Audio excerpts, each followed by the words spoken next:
আসসালামু আলাইকুম।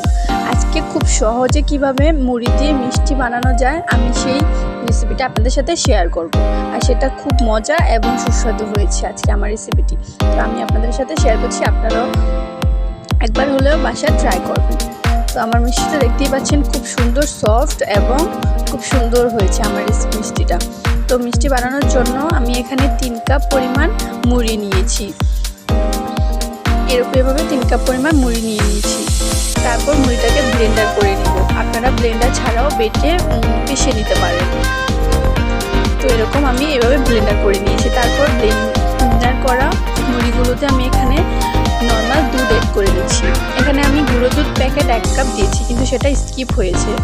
গুঁড়ো দুধ প্যাকেট 1 প্যাকেট পরিমাণ দিলে আপনাদের ফ্লেভারটা অনেক ভালো আসবে মিষ্টিতে। তো এখানে আমি এইভাবে আটার ডো তৈরি করে নিব মিষ্টির জন্য। আর এই ডোটাকে খুব ভালোভাবে মথে নিতে হবে, তাহলে খুব সফট হবে মিষ্টিটা।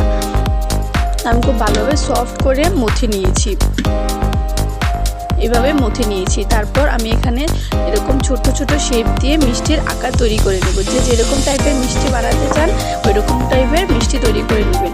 তো আমি এভাবে লম্বাটে গোল এভাবে মিষ্টি তৈরি করে নিয়েছি।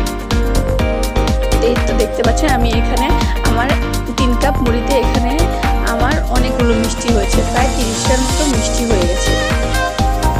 তো এখানে আমি প্রথমে হাই হিটে আমি তেলে ভেজে নিব। তেলের আঁচটা মিনিমাম হাই হতে হবে প্রথমে, তারপর আস্তে আস্তে লো করে এভাবে ভেজে নিব।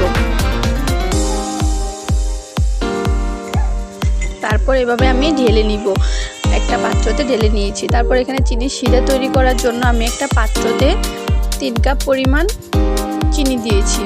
এখানে আপনাদের মিষ্টি এখানে আমি 3 কাপ চিনি দিয়েছি। আপনারা আপনাদের মেজারমেন্ট অনুযায়ী কম বেশি মিষ্টি যারা খেতে পছন্দ করেন তাদের অনুযায়ী সেটা দেবেন। তো এখানে 3 কাপ চিনির জন্য আমি এখানে 3 কাপ পরিমাণ পানি দিয়ে দিয়েছি। তারপর এখানে এলাচ, দারুচিনি দিয়ে আমি এখানে একটা শিরা তৈরি করে নিব। তারপর শিরাগুলোতে এভাবে বানিয়ে রাখা ভাজা মিষ্টিগুলো ছেড়ে দিব। তারপর এখানে কিছুক্ষণ জাল করে একটা ছড়া দিয়ে ঢেকে দিব, নেড়ে ছেড়ে তারপর ঢেকে রাখবো। আর এটা আমি মিনিমাম 5 মিনিট আমি এভাবে জাল করে নিয়েছি, ছড়া দিয়ে ঢেকে ঢেকে জাল করে নিয়েছি।